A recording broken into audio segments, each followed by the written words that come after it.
திரையுலகின் வசூல் சக்கரவர்த்தியாக எம்ஜிஆரை சொல்வார்கள். இன்றும் எம்ஜிஆரின் படங்கள் திரையிடப்பட்டால் ஹவுஸ்ஃபுல் போர்ட் மாட்டப்படும். அதேபோல்தான் சிவாஜியின் படங்களான கர்ணன், வசந்த மாளிகை போன்றவை புதிய தொழில்நுட்பத்தில் வெளியான போது 150 நாட்களோடி சாதனை பெற்றன.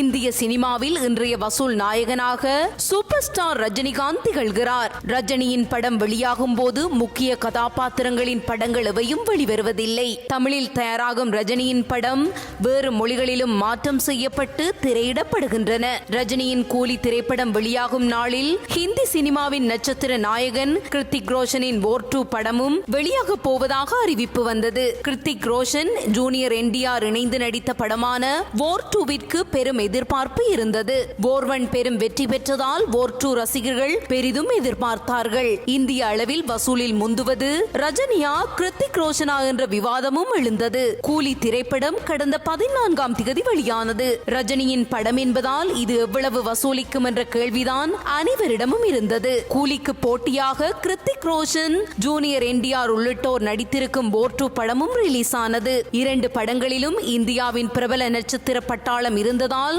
போட்டியும் வலுவாக இருந்தது.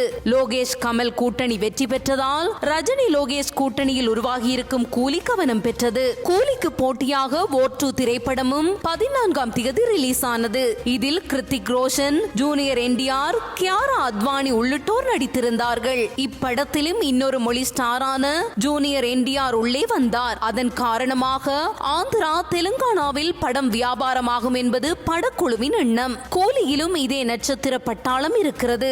வார் 2 ஏமாற்றியதால் கூலி படத்துக்கான திரையரங்குகளின் எண்ணிக்கை அதிகரிக்கப்பட்டிருந்தது. முதலில் 3500 தியேட்டர்களில் ரிலீஸ் ஆன அப்படத்துக்கு இப்போது 4500 தியேட்டர்கள் வரை ஒதுக்கப்பட்டிருக்கிறது. வார் 2 வெளியாகி 4வது நாளில் 2 கோடியே 31 லட்சம் ரூபாயை மட்டும் வசூலித்து இந்தியாவில் மொத்தம் 173 கோடி ரூபாய் வசூலாகியது. இந்திய அளவில் கூலி படம் 193 கோடி ரூபாயை வசூலித்திருப்பதாக Sacni.lk வலைத்தளம் தெரிவித்திருக்கிறது. அந்த வலைத்தள கணக்குப்படி பார்த்தால் கிட்டத்தட்ட 20 கோடி ரூபாய் கூலி லீடிங்கில் இருக்கிறது. இனிவரும் நாட்களிலும் வார் 2விற்கு கூட்டம் வராது. எனவே பாக்ஸ் ஆபீஸ் ரேஸில் இருந்து அந்த படம் வெளியேறும் சூழல் உருவாகிவிட்டது. அதனால் ரஜினிதான் வின்னர் என ரசிகர்கள் அறிவிக்க தொடங்கிவிட்டார்கள்.